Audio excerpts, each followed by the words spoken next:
We know that physical activity is good for us, but how much physical activity do we really need?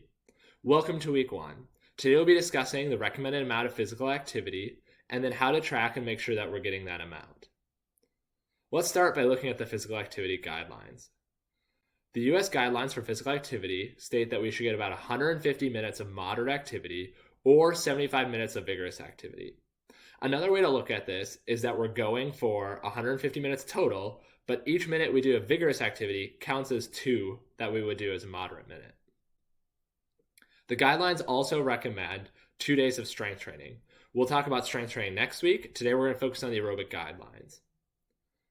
Other key points of these guidelines include that we get a lot of benefits from even doing a little bit of physical activity. So even 10 minutes a day, we still get benefits from that activity.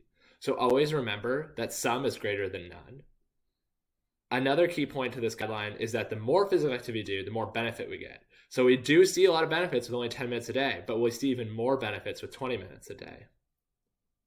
So let's break this down further and look at what counts as moderate and vigorous minutes. So to tell if you're in a moderate or vigorous intensity, we can do something called the talk test. In the talk test, if we're exercising and you can talk but not sing, we could classify that as moderate activity. Now, if you're having a hard time getting more than 1 or 2 words out between your breath, that would be classified as vigorous activity. So we can think of those things on the lighter end where we're having conversation, but we couldn't necessarily sing while we're being active. We count those as moderate activity. But if we're thinking about only getting 1 or 2 words out in between breaths, that's going to count as vigorous. So some examples of moderate activity include walking briskly, so we're walking with a purpose to get somewhere. We could also count recreational swimming, so we're in the pool splashing around, but we're not necessarily swimming laps.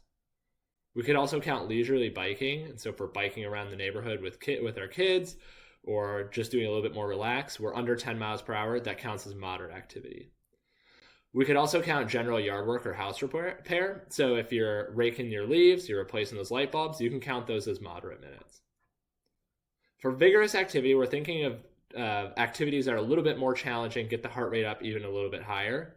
And so some examples might be running and jogging, swimming laps, so we're not just splashing around anymore, we're actually going back and forth, biking a little bit more with a purpose. So we're over 10 miles per hour. Maybe we're trying to commute, try to get somewhere on time, and maybe we're out for a recreational bike and we're going over some hills. Those count as vigorous minutes. You can also count heavy yard work. And so if we're digging holes or we're doing some manual construction, all those can count towards vigorous minutes. Another way we can tell if you're meeting the guidelines is to look at step counts. The physical activity recommendations come out to roughly 7,500 steps per day. However, 3,000 of those steps should come from moderate or vigorous activities. And of course, getting more steps than that amount is, of course, better.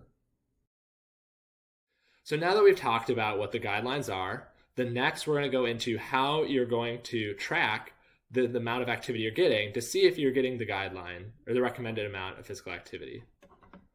So the easiest way to know how much physical activity that you're getting is to keep a log. There'll be multiple log examples below this video, and you'll see a couple different examples. The simplest is just to have a notebook. And so in that notebook, you can see in this example here that I just wrote out the day and then the number of minutes I have of moderate minutes and the number of vigorous minutes, and then I just keep going throughout that week. When you get to the end of the week, you can total the number of moderate minutes you have and the total minutes of vigorous minutes. To compare to the physical activity guidelines, we can take our vigorous minutes, times it by 2, and then add it to the moderate minutes. Then we can compare to the 150 minutes. So now we've discussed the physical activity guidelines and some ways to track if you're meeting those guidelines. I want you to take a look back at what you've done and compare those to the guidelines.